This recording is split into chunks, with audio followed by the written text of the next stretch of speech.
ఈనాడు సెకనుకు 11 సైబర్ బెదిరింపులు. గతేడాది కాలంలో 36.9 కోట్ల మాల్వేర్లతో దాడులు. 2025లో ఏఐ అధికారికంగా జరిగే అవకాశం. ప్రభుత్వ పథకాల లబ్ధిదారుల లక్ష్యంగా నకిలీ యాప్లు, బయోమెట్రిక్ డేటా దోపిడీకి ఆస్కారం. ఇండియన్ సైబర్ థ్రెట్ రిపోర్ట్ 2025లో వెల్లడైనట్టుగా వార్త కనిపిస్తూ ఉంది. దేశవ్యాప్త దాడుల్లో అత్యధికంగా 15.03 గుర్తించిన తెలంగాణ. దేశవ్యాప్తంగా జరుగుతున్న సైబర్ దాడులను గుర్తించడంలో తెలంగాణ సత్తా చాటింది. నేరగాళ్లు పంపిన వాటిలో 15.03% మాల్వేర్లను గుర్తించి దేశంలోనే మొదటి స్థానంలో నిలిచింది. హైదరాబాద్ అత్యధిక వేగంగా అభివృద్ధి చెందుతున్న ఐటీ పరిశ్రమ ఉండడం, బలమైన సైబర్ సెక్యూరిటీ ఫ్రేమ్వర్క్లను ఏర్పాటు చేసుకోవడం ఇందుకు కారణాలు. ఆ తర్వాతి స్థానంలో తమిళనాడు, ఢిల్లీ, గుజరాత్, రాజస్థాన్లు ఉన్నాయంటూ వార్త కనిపిస్తూ ఉంది.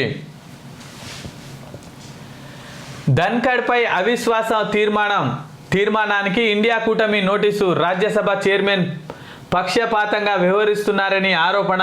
రాజ్యసభలో మాట్లాడుతున్న జగదీష్ ధన్ఖడ్ ఫైల్ ఫోటో కనిపిస్తూ ఉంది. పార్లమెంట్లో మంగళవారం కీలక పరిణామం చోటు చేసుకుంది. స్వతంత్ర భారతదేశ చరిత్రలో తొలిసారిగా విపక్షాలు రాజ్యసభ చైర్మన్పై అవిశ్వాస తీర్మానానికి గాను నోటీసులు అందించాయి. ఎగువ సభ నిర్వహణలో చైర్మన్ జగదీష్ ధన్ఖడ్పై వివక్ష చూపుతున్నారని ఇండియా కూటమి పార్టీలు ఆరోపించాయి. కూటమి తరపున కాంగ్రెస్ నేతలు జయరాం రమేష్, సంజీర్ హుస్సేన్ ఈ నోటీసులను రాజ్యసభ సెక్రటరీ జనరల్ పిసి మోదీకి అందజేశారంటూ వార్త కనిపిస్తూ ఉంది. చీలిక దిశగా ఇండియా కూటమి. దీదీ నాయకత్వానికి పెరుగుతున్న మద్దతు.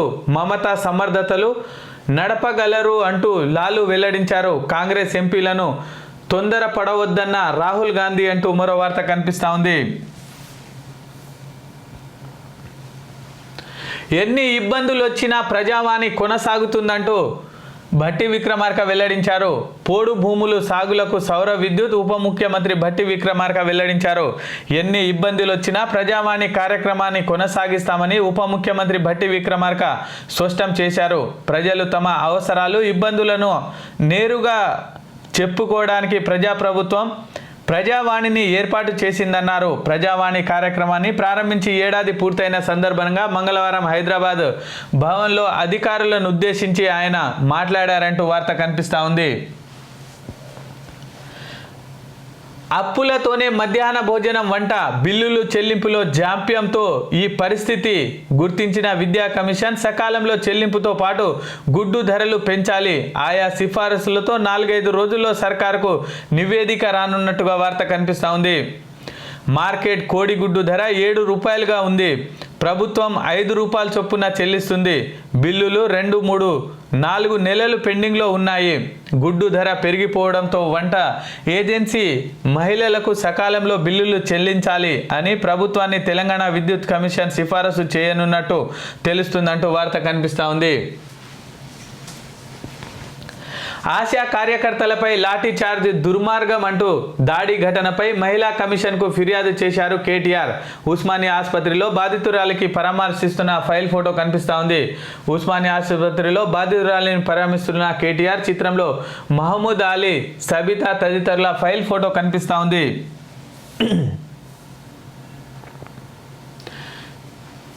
ఎస్ఎం కృష్ణ ఇక లేరు, గుండెపోటుతో మృతి.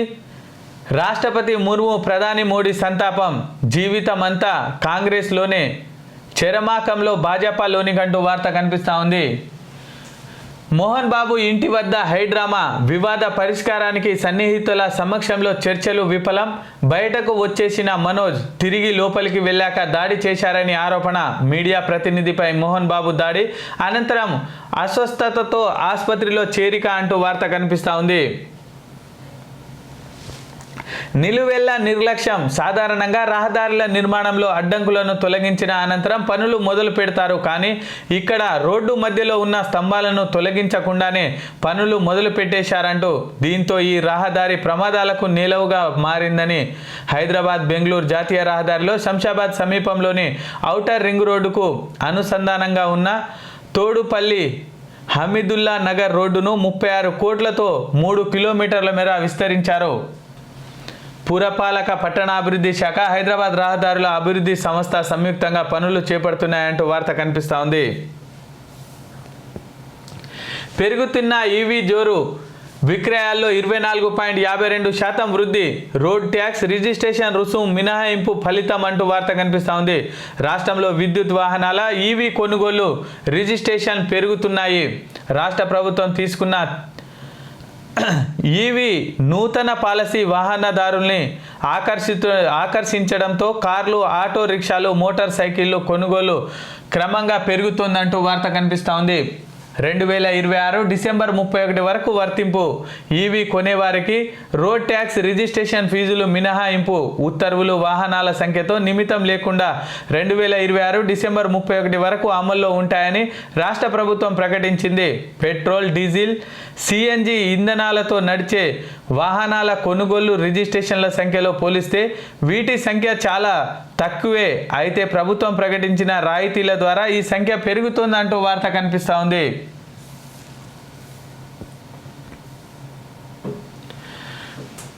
ప్రాధాన్య ప్రాజెక్టుకు వేగంగా బిల్లులు చెల్లింపు, నీటిపారుదల శాఖ, సీఎం సుదీర్ఘ చర్చ అంటూ వార్త కనిపిస్తూ ఉంది.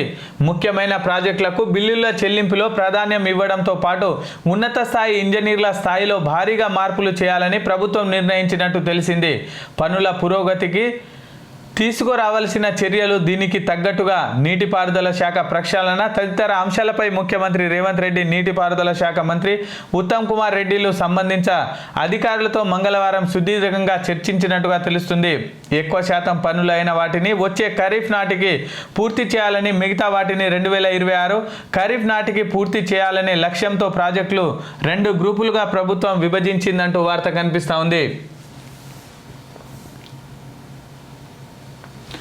నేడు జైపూర్కు సీఎం రేవంత్ రెడ్డి, బంధువుల వివాహానికి హాజరయ్యేందుకు ముఖ్యమంత్రి రేవంత్ రెడ్డి నేడు రాజస్థాన్లోని జైపూర్కు వెళ్లనున్నారు. అక్కడ కార్యక్రమాలు ముగిసిన తర్వాత ఢిల్లీ వెళ్లే అవకాశం ఉన్నాయి పార్టీ వర్గాలు తెలిపాయి. ఢిల్లీలో రాహుల్ గాంధీతో పాటు కాంగ్రెస్ ఇతర అగ్రనేతలను సీఎం కలుస్తారని, పీసీసీ రాష్ట్ర కార్యవర్గ ఎంపిక, మంత్రివర్గ విస్తరణ, తాజా రాజకీయ పరిణామాలపై వారితో చర్చించే అవకాశాలున్నట్టుగా తెలుస్తుంది. సీఎం గురువారం హైదరాబాద్కు తిరిగి వస్తారని సమాచారం అంటూ వార్త కనిపిస్తూ ఉంది. రైతు కూలీ సంఘం రాష్ట్ర కార్యవర్గం ఎన్నిక. రైతు కూలీ సంఘం ఆర్సీఎస్ రాష్ట్ర కార్యవర్గాన్ని ప్రకటించారు. గౌరవ అధ్యక్షుడిగా బొమ్మకంటి కొమురయ్య, అధ్యక్షుడిగా పుల్లోల నాగిరెడ్డి, ప్రధాన కార్యదర్శిగా వెలుతూరు సదానందం, ఉపాధ్యక్షులుగా బోనాల స్వామి, మోకాళ్ళ సామయ్య, సహాయ కార్యాలయాలుగా జి సైదులు, రత్నకుమార్లను ఎన్నుకున్నారంటూ వార్త కనిపిస్తూ ఉంది.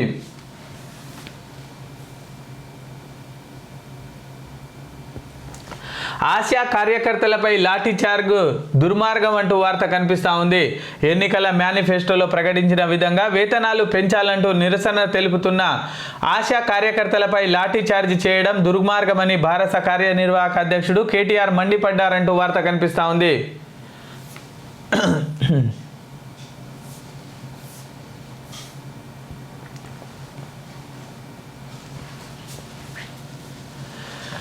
మధ్యవర్తిత్వ కేంద్రానికి వివాదం గందరగోళానికి దారితీసిన కేసులు, సుప్రీంకోర్టు ఆదేశం. న్యాయ వ్యవస్థలో కింది నుంచి పై వరకు తీవ్ర గందరగోళం సృష్టించిన కలబరిగి ప్రత్యూష పానుగంటి శ్రీనివాసరావు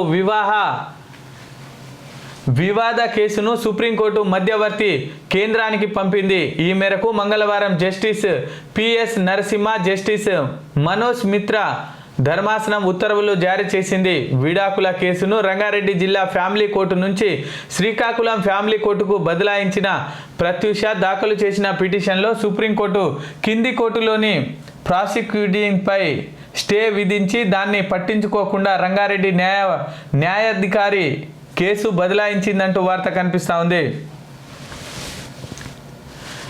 ఆశలను ఇప్పుడు పట్టించుకోకుండా ఇప్పుడు మొసలి కన్నీరు కారుస్తున్నారంటూ మంత్రి దామోదర రాజనరసింహ వెల్లడించారు.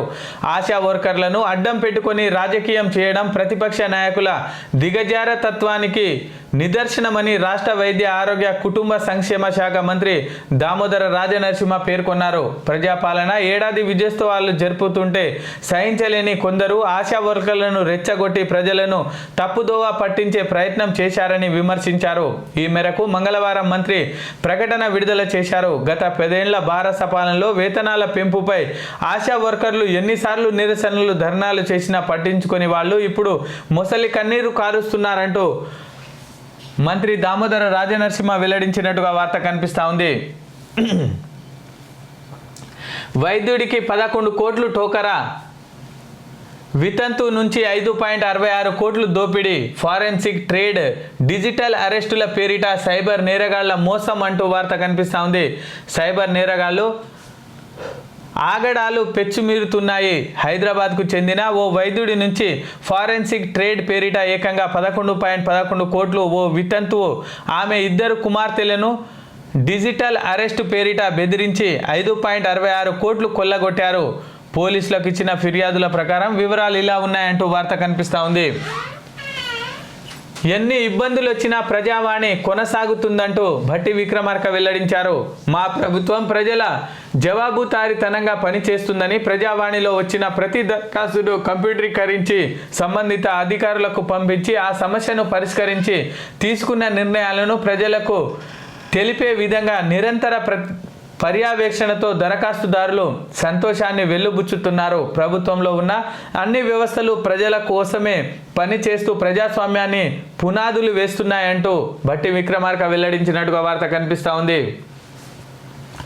రాష్ట్రంలో పురపాలక సాగు ప్రోత్సాహం, ఉద్యానవన సంచాలకురాలు యాస్మిన్ బాషా ఫైల్ ఫోటో కనిపిస్తూ ఉంది. రాజేంద్రనగర్లో చేమంతి పూల తోటను పరిశీలిస్తున్న ఉద్యానవన సంచాలకురాలు యాస్మిన్ బాషా, విసి రాజిరెడ్డి తదితరుల ఫైల్ ఫోటో కనిపిస్తూ ఉంది.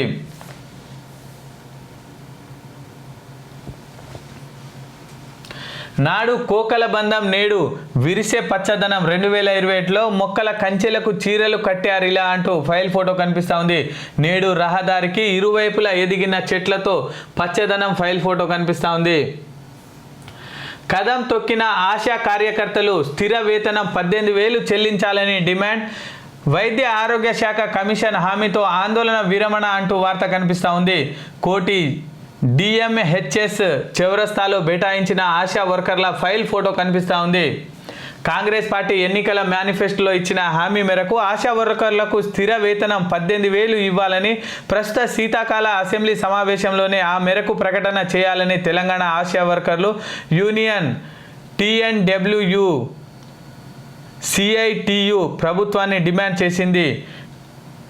TAWU రాష్ట్ర అధ్యక్షురాలు పి జయలక్ష్మి, CITU రాష్ట్ర నాయకులు జె వెంకటేష్, ఎం వెంకటేష్ల నేతృత్వంలో రాష్ట్ర వ్యాప్తంగా తరలి వచ్చిన ఆశా కార్యకర్తలు మంగళవారం హైదరాబాద్ కోటి DMHS క్యాంపస్ ఆవరణలోని రాష్ట్ర వైద్య ఆరోగ్య కుటుంబ సంక్షేమ కమిషన్ CSW కార్యాలయం ఎదుట ధర్నా చేపట్టేందుకు ప్రదర్శనంగా వచ్చారంటూ వార్త కనిపిస్తూ ఉంది. STPP యూనిట్ 2లో నిలిచిన విద్యుత్ ఉత్పత్తి. మంచిర్యాల జిల్లా జేపూర్ మండలం పెగడపల్లి సింగరేణి థర్మల్ విద్యుత్ కేంద్రం STPPలోని 600 మెగావాట్ల సామర్థ్యం గల యూనిట్ 2లో విద్యుత్ ఉత్పత్తి నిలిచిపోయింది. బాయిలర్ ట్యూబ్ లీకేజీ కారణంగా మంగళవారం సాయంత్రం నుంచి అధికారులు ఉత్పత్తి నిలిపివేసి మరమ్మతులు చేస్తున్నారంటూ వార్త కనిపిస్తూ ఉంది.